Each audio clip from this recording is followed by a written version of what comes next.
Bien, continuando con nuestro programa, damos la bienvenida a la doctora María Elena Navarro Calvillo. Ella es licenciada en Psicología por la Universidad Autónoma de San Luis Potosí de la Ciudad de México, especialista en Desarrollo del Niño por la Universidad Autónoma de México, la UNAM, y Diagnóstico en Rehabilitación en Neuropsicología por la Benemérita Universidad Autónoma de Puebla, y Estudios de Doctorado en Psicología Evolutiva por la Universidad Nacional a Distancia UNED. Es profesora investigadora a tiempo completo en la Facultad de Psicología de la Universidad Autónoma de San Luis Potosí, secretaria académica, profesora invitada en las universidades nacionales e internacionales, miembro del cuerpo académico en Psicología y Salud del posgrado en Psicología de la Universidad Autónoma de San Luis Potosí, autora de libros y artículos sobre evaluación e intervención neuropsicológica infantil, neurotoxicidad, trastornos de déficit de atención, hiperactividad, trastornos del aprendizaje, VIH y epilepsia. También es miembro fundadora de la Asociación Mexicana de Neuropsicología, miembro titular de la Sociedad Latinoamericana de Neuropsicología y presidenta de la Asociación Mexicana de Neuropsicología AM, el cual nos está dando el tema Trastornos del Desarrollo Intelectual, un abordaje neuropsicológico, expectativas y limitaciones. Recibámosla con un fuerte aplauso.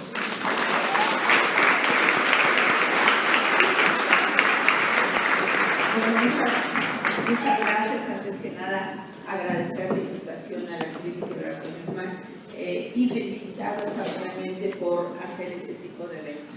Yo creo que es muy importante que socialicemos lo que estamos haciendo.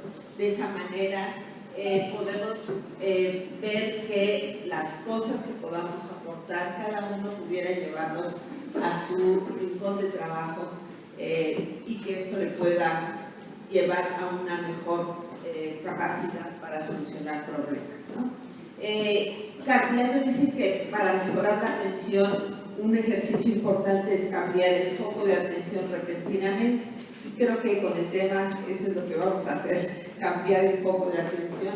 Y bueno, cuando me propusieron el tema, que era trastorno del desarrollo intelectual, un abordaje neuropsicológico, expectativas y limitaciones, verdaderamente me asustó, porque es un gran reto, ¿no? Hay muchas cosas que tenemos que tomar en cuenta y eso es lo que voy a tratar de hacer en la ponencia, ver las implicaciones desde los aspectos de definición, aspectos teóricos, cómo se va dando una evaluación, qué limitaciones tenemos y también todo lo que pudiera estar emergiendo de las necesidades no nada más neuropsicológicas. Yo voy a hablar de lo neuropsicológico, pero no quisiera quedarnos con eso porque realmente es un problema tan amplio que una sola disciplina no lo puede abordar, ¿no? Entonces, bueno, vamos a empezar. Entonces, el término de discapacidad intelectual ha cambiado a través del tiempo, ¿no? En un inicio pues era totalmente unidireccional y pues entonces veían que únicamente se basaba con un coeficiente intelectual, ¿no? En la actualidad ya es una definición mucho más amplia, que múltiples factores psicológicos, sociales, políticos y biológicos que están inmersos en esto, ¿no? La definición necesitaba un gran cambio.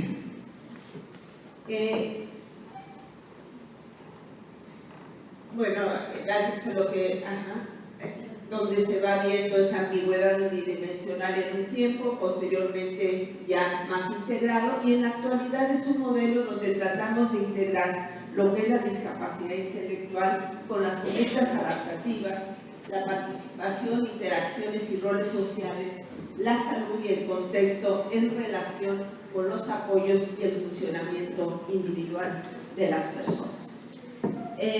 Parece simple, pero esto tiene una gran implicación en cómo vamos a abordar la discapacidad intelectual. Entonces, también el DSM-5 tuvo que hacer un cambio en su definición y en el cual, por lo tanto, ellos dicen inicia durante el periodo de desarrollo, por lo tanto es un trastorno del neurodesarrollo y eso también requiere que nosotros lo veamos como tal. Pone cuáles son las características características que incluye en cuestiones de adaptación, pero también que integra en su definición aspectos neuropsicológicos como la capacidad de planeación, de razonamiento, de solución de problemas, que también hay que tomar en cuenta. Y el de aprendizaje a través de la experiencia también. También en la definición nos dan algunos parámetros de cómo tenemos que definir y tomar en cuenta para la evaluación, ¿no? Entonces tenemos que tomar en cuenta deficiencias en comportamientos adaptativos y también se menciona que el apoyo continuo puede ayudar a un mejor desarrollo en esto. Por lo tanto, es una definición mucho más amplia. Y también integra algo interesante que antes no se había visto, que era los trastornos del desarrollo intelectual, que esa es la nomenclatura que se da a los niños menores de 5 años. ¿Sí?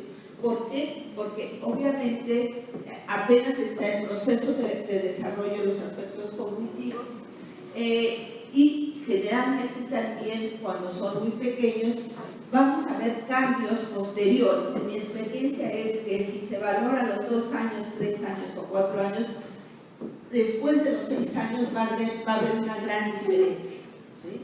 Entonces tenemos que hacer revaloraciones posteriores para eso. Entonces cuando un niño menor de 5 años tenemos la sospecha de una discapacidad intelectual, no la vamos a llamar como tal, sino como un trastorno del desarrollo intelectual.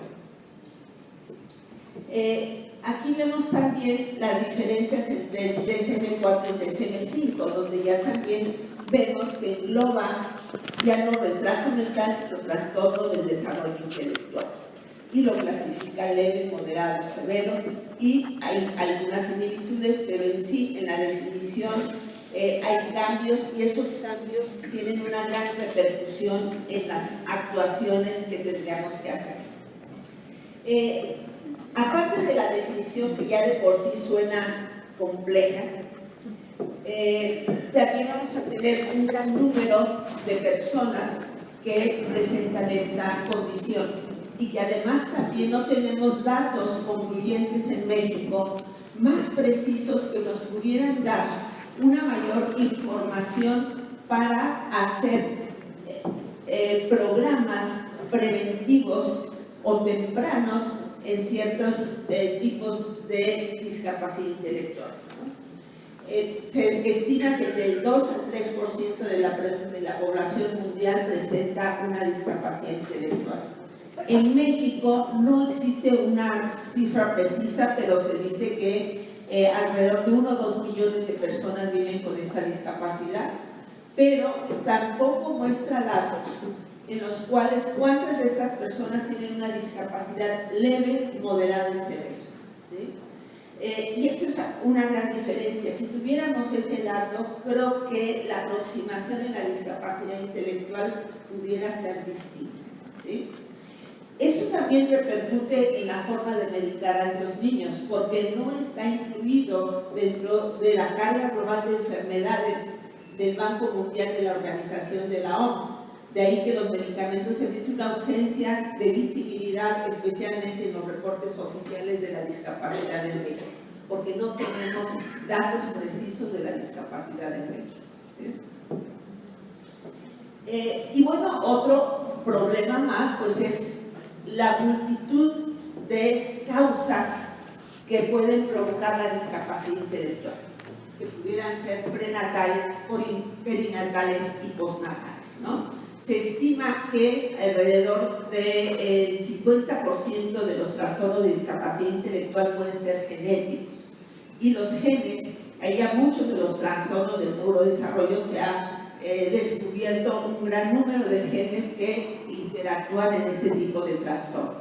Entonces, en la discapacidad intelectual, entre 22.000 genes participan en los procesos de cognición. Por lo tanto, vamos a tener que el proceso de selección celular y la plasticidad cerebral pues se va dando de una manera muy compleja y que estas cosas que tendremos que tomar en cuenta tendríamos que llevarlas al plano de evaluación o diagnóstico y de intervención. En los aspectos perinatales, pues el 15% de las causas se estima que pudieran ser, ¿no? Intrauterinos, neonatales, alteraciones metabólicas, la epilepsia neonatal, los postnatales, que sería un 8% de las causas, traumatismos craneoencefálicos, infecciones cerebrales, trastornos degenerativos o síndrome de Rett, trastornos convulsivantes, la malnutrición, pobre estimulación, y un 25% de los casos se desconoce, ¿sí?, cuál pudiera ser la etiología. Entonces, tenemos aquí una gama muy amplia de causas, muchas veces sin cifras de cuántas personas creemos que pudieran tener discapacidad intelectual. Y por otro lado también tenemos factores de riesgo que tenemos que considerar, ¿sí? Hay razones médicas y socioculturales que también tienen que ver con esos riesgos, ¿no? Uno de ellos sería el incremento en la sobrevivencia de niños de riesgo biológico, ¿sí? Anteriormente morían los niños prematuros actualmente viven, y sabemos que muchos de los trastornos del neurodesarrollo pudieran estar relacionados con la prematurez, ¿no? También podemos ver que la creciente escolarización de niños en edad preescolar incrementa la detección de mayor número de casos. Esto, por un lado, nos podemos dar cuenta de más casos con dificultades, pero también es una virtud el que podamos decir que en temprana edad podamos detectar algunas alteraciones cognitivas. Eso nos lleva a actuar desde muy temprana edad.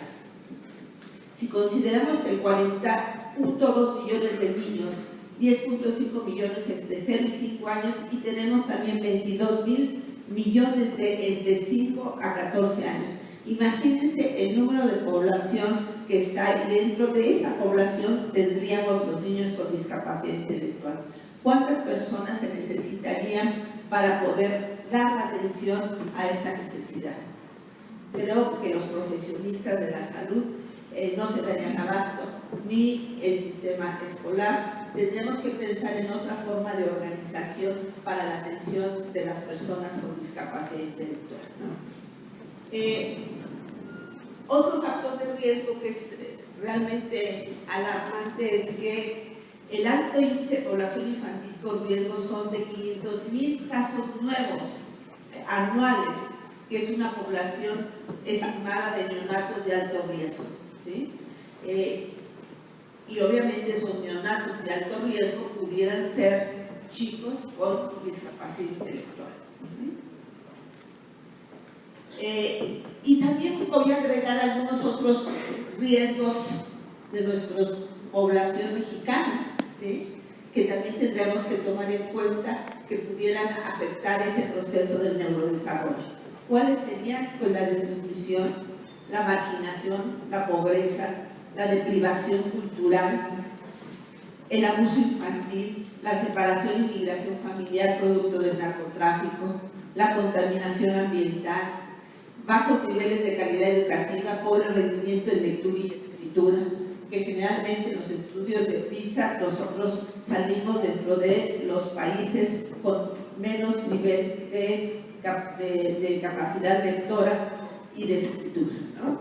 Y generalmente todas las investigaciones correlacionadas con el desarrollo cognitivo, hay una alta correlación entre las habilidades lingüísticas, tanto orales como escritas, para un mayor desarrollo cognitivo.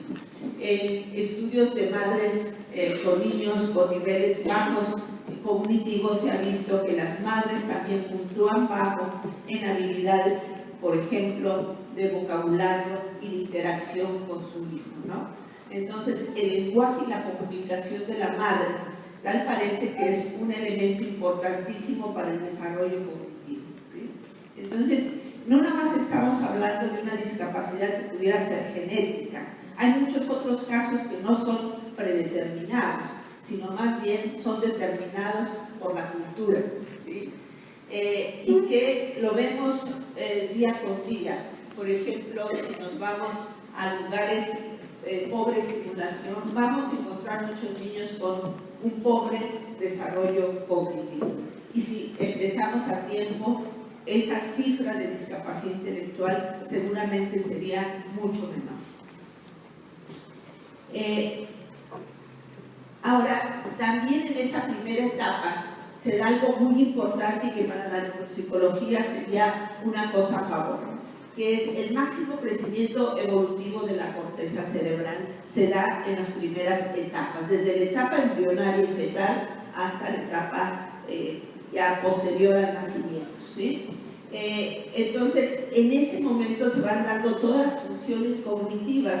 Anteriormente se creía que el recién nacido no había nada que valorarle y que era muy difícil que tuviera habilidades complejas. En la actualidad, con los nuevos estudios, se sabe que un recién nacido tiene un repertorio amplísimo de habilidades y que son la puerta para un desarrollo cognitivo mayor. Por ejemplo, se ha visto que un bebé de 4 semanas ya es capaz de seguir con la vista a la madre hacia el objeto donde ella lo va a tomar. Es capaz de poder diferenciar una cara de otra, ¿sí? Es capaz de poder diferenciar cuando un estímulo está distinto a como normalmente se le había presentado. O sea, tiene una gran capacidad de responder a los estímulos. Entonces, a partir de eso, que es la base, se va dando toda la capacidad del proceso cognitivo y posteriormente de un aprendizaje mayor. Entonces, en ese aspecto de la neuropsicología del desarrollo, tenemos que ver que tanto en lesiones cerebrales como en disfunciones o en el proceso del desarrollo normal, tenemos que tomar en cuenta el cambio evolutivo dentro de todo el sistema nervioso infantil, así como los correlatos conductuales y cómo interactúan de manera más compleja con las alteraciones bioquímicas y del medio ambiente. O sea, la interacción del cerebro con el ambiente se va a dar el aprendizaje, ¿sí? Muchas de las alteraciones en la discapacidad intelectual se cree que son por cuestiones neuronales, ¿no? La explicación es más neuronal que cerebral, ¿sí? En algunos aspectos etiológicos, como algunos síndromes, sí vemos que algunas estructuras del cerebro pueden tener diferente tamaño. Para la neuropsicología también es un reto todos esos síndromes en los cuales vemos las correlaciones entre las estructuras cerebrales y las áreas funcionales del cerebro, ¿no? Pero en muchos otros casos de discapacidad intelectual podemos no ver absolutamente nada en la resonancia, en la tomografía y en el elenco. Hay una anécdota en la cual a estudiantes de medicina le presentan 2 cerebros, uno donde no se veía tan bonito y el otro pues muy bien estructurado, ¿verdad? Entonces les decían a los alumnos que identificaran cuál sería el cerebro del niño con discapacidad intelectual. Y normalmente escogían aquel que no tenía una buena estructura. Y era al contrario, ¿sí? Muchas veces no vamos a encontrar absolutamente nada. El problema es más neuronal. ¿Y por qué? Porque generalmente en la etapa embrionaria y fetal se van a dar estas características. Una formación y proliferación de células nerviosas, una migración de esas células nerviosas hacia los lugares que deben de irse, una diferenciación, qué tipo de las neuronas motoras, sensitivas, de asociación, etcétera, y la conexión con otras neuronas. Esto nos va a dar que cualquier alteración en alguno de estos mecanismos pueda dar resultado en anomalías estructurales en el desarrollo, ¿no? Y esto lo vemos tanto en los trastornos de aprendizaje o la discapacidad intelectual o trastornos del espectro autista, ¿sí? Donde el problema es de neurodesarrollo y la explicación es neuronal. Y en el periodo postnatal también se van dando cambios muy importantes que nos van a ayudar al volumen del cerebro y a una mejor capacidad de las áreas de asociación, que sería los cambios estructurales en la mielinización, en la formación de sinapsis y de las dendritas, en la formación de neuronas y en la formación de células gliales, ¿no? Y entonces todo esto comienza desde muy temprana edad hasta el final. Esta es una gran oportunidad para el trabajo preventivo, ¿sí? Entonces, también se han descubierto algunas alteraciones muy específicas en la discapacidad intelectual. Sabemos que el número de neuronas, ya sea por reducción o proliferación o por aceleración o desnutrición, puede estar pasando. El número y longitud de prolongaciones dendríticas o terminales también pueden verse afectadas. La disminución de contactos sinápticos y reducción de redes neuronales también afectan a los aspectos cognitivos. La reducción de volumen y extensión de los núcleos de áreas corticales, y no hay cambios numéricos en las unidades neuronales y sus estructuras, pero sí se modifican en lo neurobioquímico propio de una neurona y de la transmisión interneuronal. En conjunto, pues la maquinaria que ha de mover la actividad cerebral se encuentra alterada. Esto es lo que está pasando y tendremos que imaginarnos qué podríamos hacer en un buen tamizaje para poder decir qué estimulación tendríamos que dar en estas primeras etapas para disminuir el riesgo o en algún caso la intensidad o el nivel de discapacidad intelectual. También sabemos que en la etapa desde los 0 a los 18 años el desarrollo de las áreas de asociación es inmenso. ¿Y en qué consisten las áreas de asociación? Es lo que nos permite a niveles más complejos de aprendizaje. Generalmente, en un niño, un recién nacido, se van dando las áreas de conexión básicas, sensitivas, motoras, sensoriales, perceptuales y de atención, ¿sí? Inclusive en los animales. La atención selectiva se va desarrollando desde muy temprana edad. Vemos que los pollitos van a tomar el maíz, pero no picotear las piedras, ¿sí? Un gato pequeño puede ir tras de un ratón, pero no tras una piedra grande. El bebé también responde finalmente a la risa de la madre, a la voz de la madre, a la presencia humana, y entonces ya va teniendo una atención selectiva desde muy pequeño, ¿no? Entonces, esos aspectos de las áreas de asociación y empiezan de los 0 a los 2 años, áreas de asociación que le llamamos secundarias, que tienen que ver ya con una mayor atención, percepción, lenguaje, pero sencillas.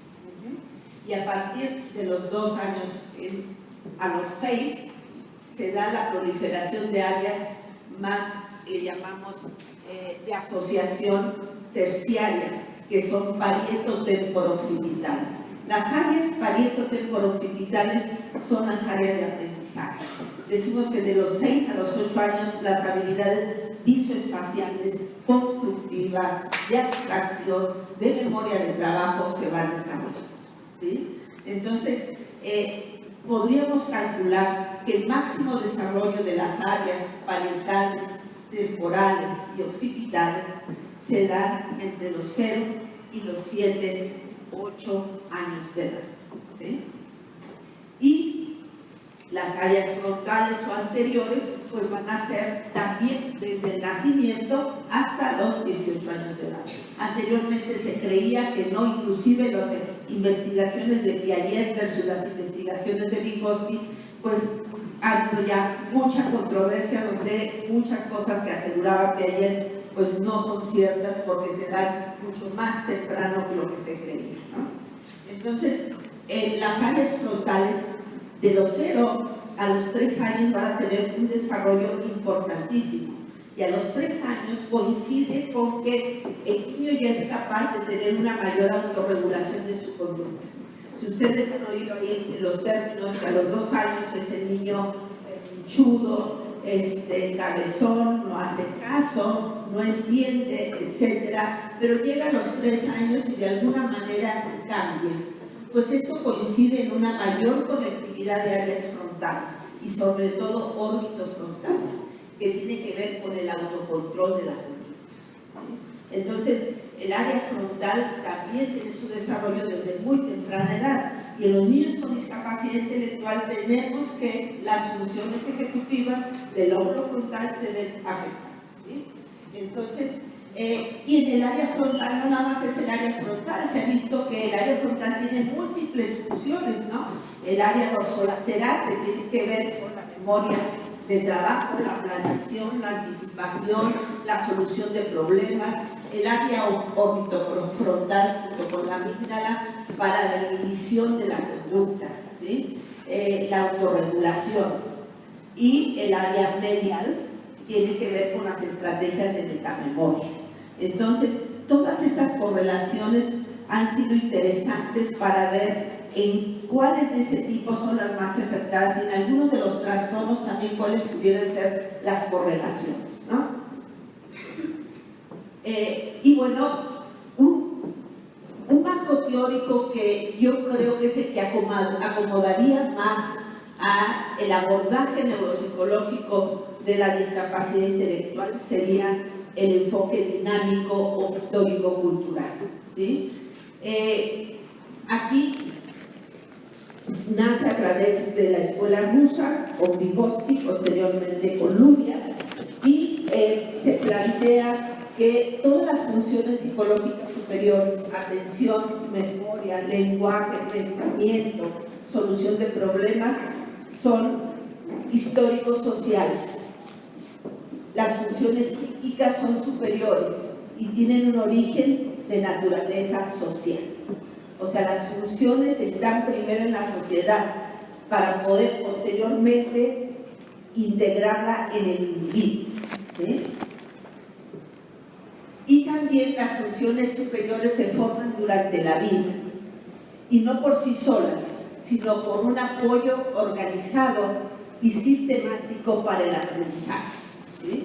Entonces, se va asimilando la experiencia social y todas las formas de conducirse el ser humano.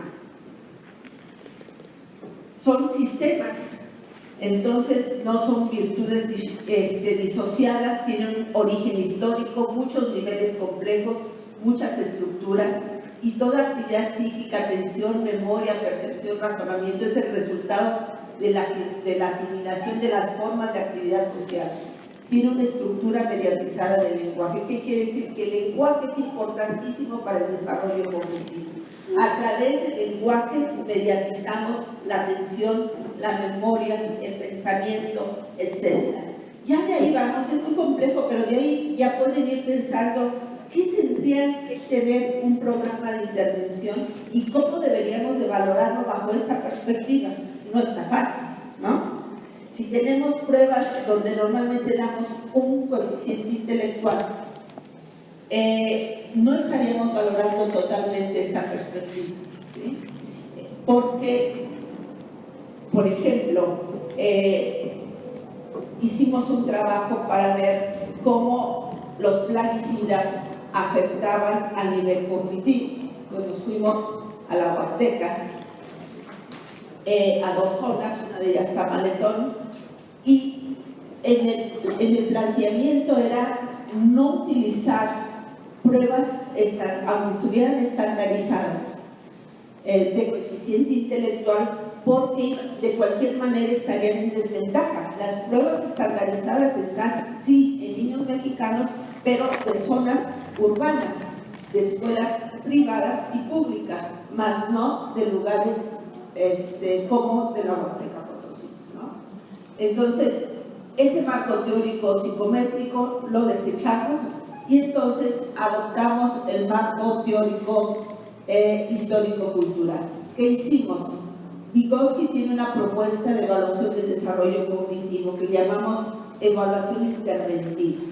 La evaluación interventiva es: yo le pongo una tarea con el nivel más alto para la solución de problemas y entonces a lo mejor no lo puede, a lo mejor la guía verbal. A ver, si este cuadro, ¿cómo lo ¿cuál sería tu respuesta? Pues no lo logra. Entonces me bajo a otro nivel, en el marco concreto, conceptual, ¿sí? Le doy los ejemplos y le pido la respuesta. Si eso tampoco, perdón, primero con imágenes, si eso tampoco, me voy al plano totalmente concreto. Y entonces digo, en lugar de decir tiene un bajo nivel cognitivo, puedo decir si el niño tiene un pobre nivel de lenguaje y su capacidad de conceptualización es a un nivel concreto, ¿sí? En un terreno concreto donde requiere esto, esto y esto, ¿sí? Para hacer una intervención necesitábamos hacerle así, ¿sí? Obviamente, ante otras situaciones siempre nos piden el coeficiente intelectual. A veces eso es difícil, ¿sí? Y tendríamos que considerar.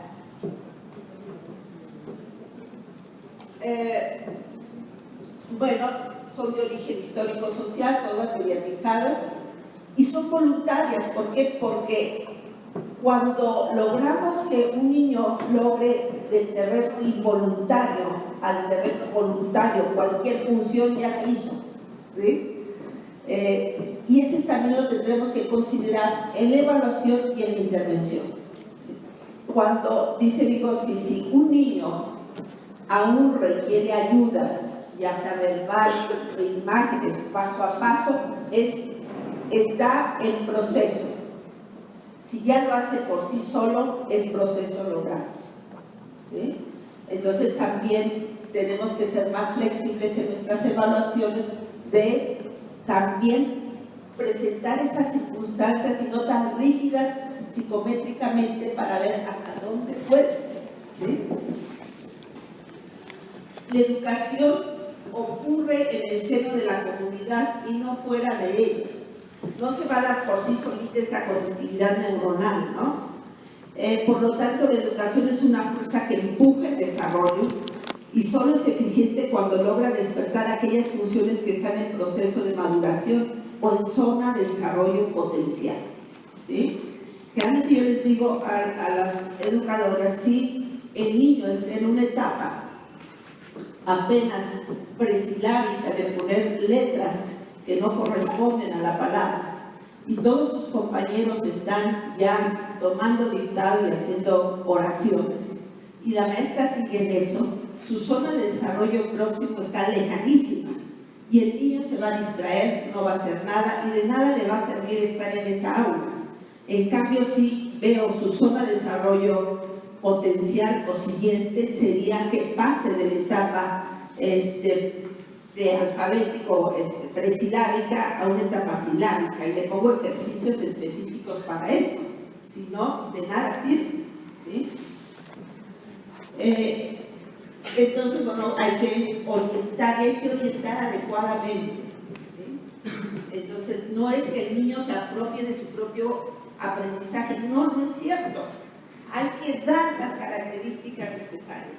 Normalmente cuando yo doy una conferencia de neuropsicología infantil les digo, sí, en evaluación y diagnóstico tenemos ya mucho camino andado, pero en intervención estamos en pañales. Díganme cuántas investigaciones de intervención existen en discapacidad intelectual, con datos realmente que nos lleven a decir que este método lo sistematizamos y que de esta forma lo tenemos que hacer. Pues realmente muy pocos, ¿no? Entonces, bueno, el enfoque neuropsicológico trata de ver todas esas características de la definición de la conducta adaptativa y todos los fenotipos que pudieran estar presentes. No es únicamente dar como ya lo dije, un CI, sino llevar todo esto a cuestiones más complejas y ver las fortalezas y debilidades del niño. Eso es lo que también ya habíamos dicho, hay que reflejar la naturaleza y las características de la familia. Y también hay un dato muy importante, que entre el 9 y 60% de las personas con discapacidad intelectual tienen alteraciones en el córtex prefrontal. Por lo tanto, si ya es un hallazgo, muchas de las intervenciones tienen que ser con actividades que vayamos apostando al lóbulo frontal. con pequeñas tareas. También, bueno, la población, necesitamos datos de la población con discapacidad intelectual severa, moderada y leve. Generalmente los de discapacidad leve tienen todas las áreas sensitivas, motoras, sensoriales y áreas secundarias, parieto-temporo-occipitales bien. Pero las áreas de asociación más complejas solamente se van a dar con la interacción del ambiente con el aprendizaje. De otra manera, no. Y si no hacemos nada, esos niños con discapacidad intelectual leve no van a avanzar con lo que pudiéramos pensar que pudieran avanzar, ¿sí? Entonces, aguas. ¿Qué necesitamos? Pues sí, una prueba de tamizaje en tempranísima edad. Hay muchos datos. ¿Y qué tenemos que tener? Pues un aprendizaje y un conocimiento profundo del desarrollo infantil, para que ese tamizaje pueda ser mucho más fácil y que ese tamizaje lo pudiera hacer cualquier persona, padres de familia, pediatras, médicos generales, enfermeras, etc. ¿Sí?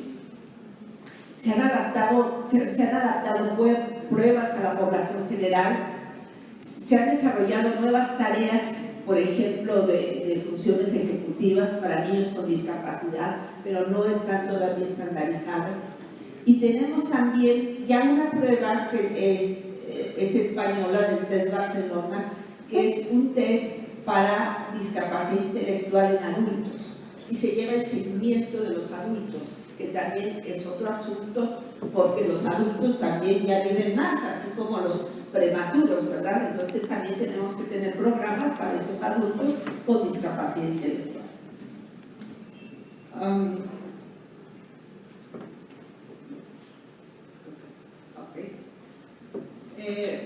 Bueno, algunas cosas a considerar. Algo como que les decía también que es muy enriquecedor en la neuropsicología es estudiar algunos de los síndromes. El síndrome de Williams, donde tiene características neuropsicológicas muy especiales. Tenemos por ahí ya 5 niños con síndrome de Sotos que hemos llevado también el proceso tanto de la correlación de sus resonancias magnéticas con las pruebas neuropsicológicas y tienen un perfil muy específico y muy interesante, a diferencia de otros síndromes, ¿no? Entonces es otra área de la neuropsicología que pudiera dar mucha luz acerca de qué pasa con estos síndromes genéticos. Entonces, ¿qué tendríamos que hacer? Pues un programa de intervención temprana, empleo de nuevas tecnologías, investigaciones longitudinales sobre los efectos de los programas de intervención, investigación sobre el envejecimiento y el deterioro cognitivo de la discapacidad, porque también un dato es que la discapacidad intelectual tiene muchos casos de mayor deterioro cognitivo temprano, ¿sí? Aparte de que ya pudiera traer, ¿no? Por ejemplo, los niños con síndrome de Down. Es importante incluir la neuropsicología escolar a nivel social y ecológico, que responda a las necesidades. La neuropsicología infantil debe salir de los consultorios, de los centros y trasladarse a los escenarios, escuelas, comunidades, familia y ajustar las evaluaciones al contexto. De veras, tenemos que salirnos de los consultorios. En algunos casos es necesario, pero en muchos otros hay que salirse y hacer la neuropsicología y la psicología y muchas otras cosas en los escenarios donde se mueve la persona, ¿no? Retos, pues tenemos muchos: educativos, jurídicos, laborales, ayudas sin prestaciones, atención temprana, preparación hacia la vida adulta, ocio, tiempo libre, vida independiente, autoagresiones, la familia, etc. ¿Sí? Y esto lo saqué de una noticia del Financiero que la publicó el 4 de octubre de este año, 2018, ¿no? Resulta que el grupo de Mexicanos Unidos presentaron ante la Corte de Justicia de la Nación una queja, una demanda contra los programas que existen actualmente de la Secretaría de Educación Pública con respecto a que ha sido una medida tibia, los CAM, los USAER, donde aparentemente era una cuestión nada más de tránsito para su integración, y en la realidad no ha sido así, ¿no? Entonces, existe esta demanda, obviamente, pues vamos a ver qué responden, y una reflexión es que necesitamos ir por más, algo que no viole los tratados internacionales, ni siquiera colateralmente. Nada cambia solo porque la ley cambia, pero en México nada cambia estructuralmente sin que la ley cambie. Esta historia continuará, y obviamente continuará y continuará y continuará, no sabemos, pero algo ya se está haciendo. Por ejemplo, en el trastorno del espectro autista, que ya pues está haciendo toda una serie de acciones, pues esperemos que muchos de los trastornos también se hagan de esta forma. Y muchas gracias por su atención.